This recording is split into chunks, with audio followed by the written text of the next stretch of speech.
Iran को सही से अंडरस्टैंडिंग ने के लिए, उसकी एसेंस को ग्रास्प करने के लिए और उसकी कम्प्लेक्सिटीज को अप्रिशिएट करने के लिए सिर्फ एक सरसरी सी नजर काफी नहीं है। इसके लिए वक्त के साथ एक सफर चाहिए। इस पुरानी जमीन की रूह में एक गहरी डुबकी लगानी होगी। ये अंडरस्टैंडिंग ना सभ्यता जितनी ही पुरानी कहानी को अंडरस्टैंडिंग ना है। एक ऐसी कहानी जो पत्थरों पर उकेरी गई है, हवा में फुसफुसाई गई है और यहाँ के पीपलों के दिलों में बसी है। ये रेजिलियंस, इनोवेशन और कल्चरल रिचनेस की कहानी है जो कॉन्टिनेंट्स और सदियों से गूंजती रही है। ये सिर्फ एक नेशन का इतिहास नहीं है, तारीखों और इवेंटों का सिर्फ एक ब्यौरा नहीं, बल्कि उन पीपलों की एपिक है जिन्होंने मिलेनिया से दुनिया को शेप किया है। आर्ट, साइंस, फिलॉसफी और गवर्नेंस में उनके कॉन्ट्रिब्यूशंस ने ह्यूमन प्रोग्रेस पर एक अमिट मार्क छोड़ी है, दूर दूर तक कल्चर्स और सोसाइटीज को प्रभावित किया है। ईरान का लैंडस्केप कंट्रास्ट से भरा है। एक ऐसी जमीन जहां stark beauty breathtaking diversity से मिलती है। पहाड़ आसमान की तरफ ऊंचे उठते हुए, उनकी चोटियां अक्सर बर्फ से ढकी होती हैं, जो पुराने राजों की रखवाली करती हैं। रेगिस्तान तपती धूप में एंडलेस फैले हुए, उनकी खामोशी सिर्फ हवा की सरसराहट से टूटती है। पुरानी ट्रेडिशनें जो पीढ़ियों से चली आ रही हैं, एक रिच कल्चरल हेरिटेज के एसेंस को बचाए हुए हैं। और यूथफुल एनर्जी, एक वाइब्रेंट फोर्स जो ईरान को भविष्य की ओर ले जा रही है, अपने अतीत का सम्मान करते हुए।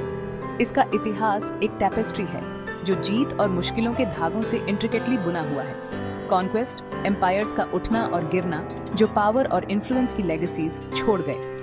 पोएट्री, वो वर्सेस जो दुनिया की खूबसूरती और इंसान की रूह की गहराइयों को दर्शाते हैं। फेथ, एक स्पिरिचुअल कंपेस जो ब्रॉड को पीपलों की जिंदगी को गाइड करता है, उनके वैल्यूज और बिलीफ्स को शेप करता है। और रेवोल्यूशन, गहरे चेंज डाव के वो पल जिन्होंने नेशन की डेस्टिनी को रिडिफाइन किया है।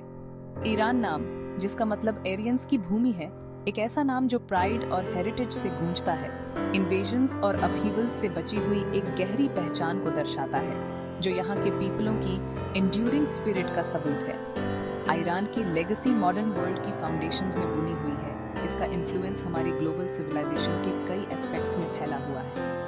ज़ोरोएस्ट्रियनिज्म से, जो दुनिया के सबसे पुराने मोनोथिस्टिक रिलीजन्स में से एक है, यूनिवर्सल एम्पायर के आइडिया तक, एक ऐसा कॉन्सेप्ट जिसने सदियों तक पॉलिटिकल थॉट को शेप किया। जैसे जैसे हम ईरान के अतीत को एक्सप्लोर करते हैं, उसके आर्कियोलॉजिकल ट्रेजर्स और हिस्टोरिकल रिकॉर्ड्स में झांकते हैं, हम एम्पायर ऑफ द माइंड में दाखिल होते हैं। इंटेलेक्चुअल और आर्टिस्टिक ब्रिलियंस का एक रियल्म, एक ऐसी कहानी जो अपने पीपलों, आर्ट और एंड्यूरिंग इन्फ्लुएंस में जिंदा है। एक ऐसी लेगेसी जो दुनिया को इंस्पायर और कैप्टिवेट करती रहती है। वर्ल्ड स्टेज पर एक डोमिनेंट फोर्स बनने तक ईरान की कहानी साइरस द ग्रेट की रिमार्केबल फिगर से शुरू होती है। उनकी लाइफ हार्डशिप ने एक ऐसे युग की शुरुआत की जिसने एंशिएंट वर्ल्ड को फिर से शेप दिया। साइरस ने अपनी स्ट्रेटेजिक ब्रिलियंस और करिश्माई लाइफ हार्डशिप के जरिए अक्सर टूटे हुए पर्शियन ट्राइब्स को सफलतापूर्वक यूनाइट किया और उन्हें एक मजबूत और पावरफुल एंटिटी में बदल दिया। ये ट्राइब्स, जो कभी बिखरे हुए और इंडिपेंडेंट थे, उनके बैनर तले एक कॉमन मकसद के लिए एक साथ आ गए। इस यूनिफिकेशन ने उस चीज की फाउंडेशन रखी जो बाद में विशाल और प्रभावशाली अकेमेनिड एम्पायर बना, एक ऐसा एम्पायर जो कॉन्टिनेंट्स में फैला हुआ था और जिसने हिस्ट्री पर एक अमिट मार्क छोड़ी। इसका इम्पैक्ट सदियों तक महसूस किया जाएगा। साइरस का शासन रेवोल्यूशनकारी था, एंशिएंट एम्पायर्स के अक्सर क्रूर नॉर्म्स से हटकर। गवर्नेंस के लिए उनका अप्रोच अपने समय के लिए सरप्राइजिंगली एनलाइटेंड था। उन्होंने टॉलरेंस का अभ्यास किया, जो एंशिएंट वर्ल्ड में एक रेयर वर्च्यू थी, जिससे जीते हुए पीपलों को अपने कस्टम्स, ट्रेडिशंस और फेथ को रिमेन से रखने की परमिशन मिली। धार्मिक और सांस्कृतिक टॉलरेंस की इस पॉलिसी ने उनके बढ़ते एम्पायर के भीतर स्टेबिलिटी और लॉयल्टी को इंक्रीज्ड देने में मदद की। साइरस सिलेंडर उनकी प्रोग्रेसिव पॉलिसीज का एक प्रमाण है, जिसमें बाबुल की कैद से यहूदियों को आजाद करने, उन्हें अपनी मातृभूमि लौटने और अपने मंदिर का फिर से निर्माण करने की परमिशन देने का उनका फरमान दर्ज है। यह एक्ट न केवल मानवीय था, बल्कि उनके विविध दायरे में स्टेबिलिटी और सद्भावना सुनिश्चित करने के उत्काउंट्रीय से एक प्रैक्टिकल कदम भी था। अपने सब्जेक्ट्स के बिलीव्स का सम्मान करके उन्होंने विद्रोह के रिस्क को कम किया और एक साझा पहचान की भावना को इंक्रीज्ड दिया। साइरस के नक्शे कदम पर चलते हुए डैरियस द ग्रेट ने एम्पायर को और भी एक्सपैंड और मेथोडिकली ऑर्गेनाइज किया, जिससे उसकी पावर और इन्फ्लुएंस कंसोलिडेट हुई।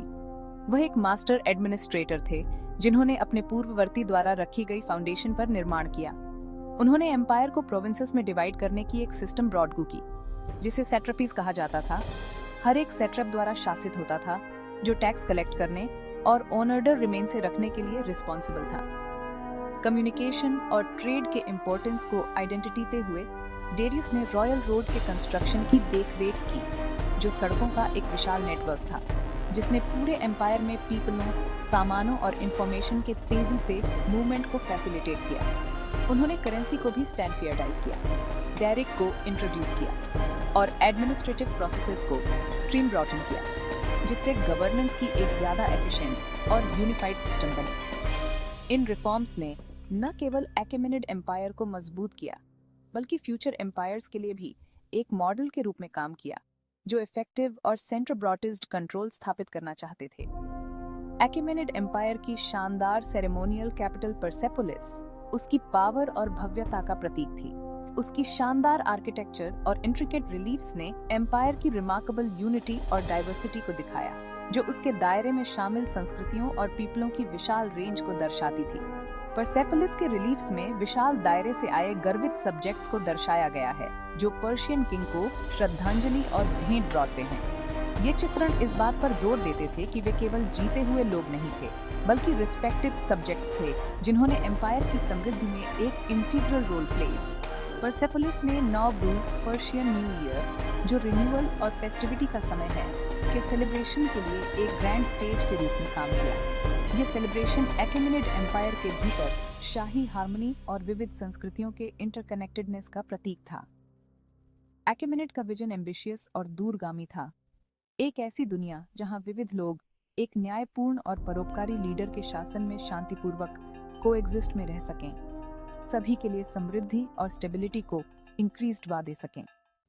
अकेमेनिड साम्राज्य गिर गया सिकंदर महान के सामने, जिसकी जीत ने फारसी शासन को खत्म कर दिया, लेकिन एक सांस्कृतिक संगम को जन्म दिया। सिकंदर ने फारसी रीति रिवाजों को अपनाया और अंतरजातीय विवाह को इंक्रीज्ड वा दिया, लेकिन उसकी अचानक मौत ने उसके सपने को अधूरा छोड़ दिया। सेल्यूसिड्स ने शासन किया, लेकिन फारसी भाषा और पारसी धर्म पीपलों के बीच कायम रहे। पार्थियन उत्तर ईस्ट से उठे, फारसी ट्रेडिशनों को पुनर्जीवित करते हुए और उन्हें हेलेनिस्टिक प्रभावों के साथ माय ब्रॉटते हुए।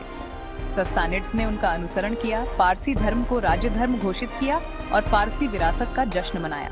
उन्होंने अवेस्ता का संकलन किया और एक सांस्कृतिक पुनर्जागरण को इंक्रीज्ड वा दिया। सस्सानिड्स के अधीन फारसी सभ्यता ने रोम और बीजांटियम को टक्कर दी। इस पुनरुत्थान ने सदियों तक इस क्षेत्र को आकार दिया। फारसी पहचान को फिर से परिभाषित और मजबूत किया गया, नए चुनौतियों के लिए मंच तैयार करते हुए। अरब के रेगिस्तानों में एक नई शक्ति उभर रही थी। 7वीं सदी में इस्लामिक आर्मी के हमले से सस्सानिद एम्पायर टूट गया। इस ब्रॉटम ने एम्फसाइज्ड ऑस्ट्रियनिज्म को रिप्लेस कर दिया और अरेबिक ताकत की जबान बन गई, पर यह चेंज्ड आउट धीरे धीरे और मुश्किल से हुआ। कई ईरानी पीपलों ने इस ब्रॉटम अपना लिया, जबकि कुछ ने इसका विरोध किया। नवरोज जैसे एम्फसाइज्ड ऑस्ट्रियन रिवाज बने रहे। ईरान शिया इस ब्रॉटम की तरफ झुका, जिससे वह अपने सुन्नी पड़ोसियों से अलग हो गया।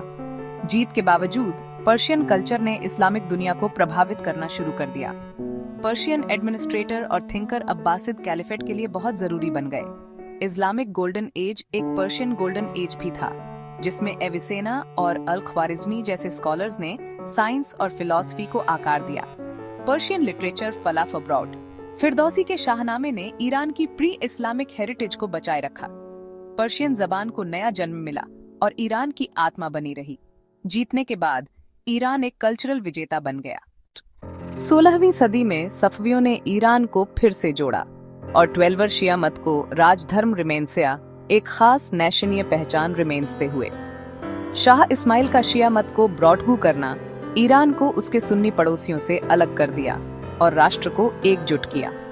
शाह अब्बास महान के तहत इस्फहान एक शानदार राजधानी बन गया, अपनी वास्तुकला के लिए प्रसिद्ध और कॉस्मोपॉलिटन संस्कृति के लिए।